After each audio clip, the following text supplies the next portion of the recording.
de momentos que estuve a tu lado, me encuentro reflexionando sobre la vida que llevamos, y a mi parecer no fue para nada mal. Fue muy hermoso que estuve contigo hasta el final. Siempre atesoraré, yo siempre te recordaré y siempre te pensaré y te llevaré en mi mente. Tuvimos una vida maravillosa, fuiste tú la mejor novia, y por eso me dolió que tú me dijeras adiós.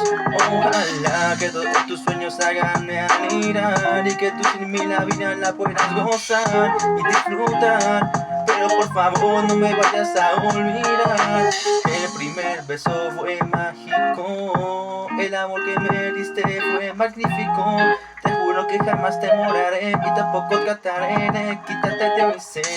Me enseñaron a ser muy fuerte y que el amor no hay nada por qué temerle. Gracias por todo el tiempo que me diste, aunque sí estoy un poco triste, porque ya no recibí abrazo ni consuelo, ni tampoco recibiré mucha presión por un buen tiempo. Pero ahora solo miraré al cielo y voy a contener mi llanto, aunque me sientas solo, ya que no estás más a mi lado.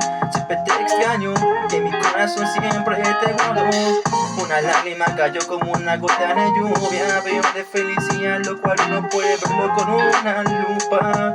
La sonrisa que en mi cara hay, estando consciente que te voy a extrañar. Sé feliz porque yo también lo estaré.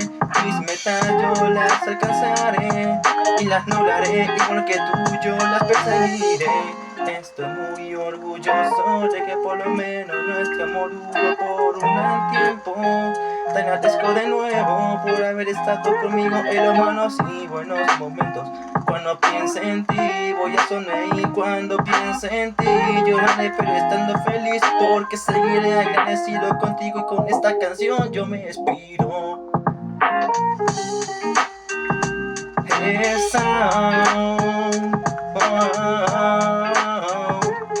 Los latinos de la música.